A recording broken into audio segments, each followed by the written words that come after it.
Қаланың ескі бөлігін бірінші Қарағанды жылу станциясы жылумен қамтамасыз етеді. Өткен жылу беру маусымында бұл станция қалыпты жұмыс жасап, бірде-бір апатты тоқтауға тұрмаған. Станция басшылығы алдағы жылу беру маусымында да осы қарқынмен жұмыс істеуге кірісті. Қазіргі күнде станциядағы 9-10 қазандықтар күрделі жөндеуден өткізілген. 11 қазандықтағы жөндеу жұмыстарын 17 тамызда аяқтаймыз деп жоспарлап отыр. Жалпы белгіленген жұмыстардың барлығы кесте бойынша жүруде. Бүгінгі күні 9 және 10 қазандықтардағы күрделі жөндеу жұмыстары аяқталды. Сонымен қатар 8-9 торбе генераторда жөндеу жасалуда. Бұл жұмыстарды осы 1 тамызда аяқтау көзделген. Жалпы жөндеу жұмыстарында кестеден ауытқулар жоқ. Сонымен қатар электр жабдықтар ғимаратында, подстанцияның 1-2 желдерінде және трансформаторда машиналарында жөндеу жасалуда. Станция басшылары алдағы жылу беру маусымында әзірлік жұмыстарының барлығы 42-ның 10-на дейін толық тапсырамыз деп отыр. Надеемся, что в этом году мы получим паспорт готовности. Биылғы жылу беру маусымына әзірлігіміз жайлы паспортты аламыз деген сенімдеміз.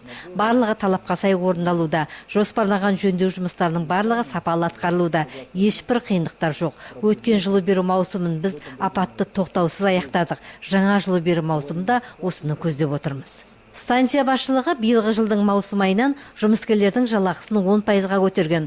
Мұнымен қатар станцияда мамандардың біліктілігін арттыру бағытында да ауқымды іс-шаралар жасалуда. В мае месяце провели мероприятие. Біз мамыр айынан жұмыскерлердің біліктілігін арттыру мақсатында жарыстар өткіздік. Онда 5 мамандық иелері өздерінің кәсіби біліктіліктерін, техникалық қауіпсіздік ережелерін қаншалықты білетіндіктерін сарапқа салды. Жеңімпаздарға ақшалай сыйлықтар берілді. Енді қазір жұмыскерлер арасынан өндірісті көтеру өнімнің өзіндік құнын төмендетуге бағытталған жаңа ұсыныстар қабылдай бастадық. Өндіріске енгізілген үздік идея ұсынғандарға марапаттаулар жасалады. Жалпы бас директоры жүзеге асырылып отырған барлық бастамалардың жемісті болатынына сенімді. Станция басшылығы мамандардың біліктілігін арттыруға айрықша көңіл бөліп отырғандығын айтады. Тағы бір айтатын жай, осы жылы станцияда 110 киловатт тарату қондырғысы ашылды. Бұл алдағы 5 жылға арналған дамыту мемлекеттік бағдарламасы арқылы жүзеге асып отырған жұмыстар.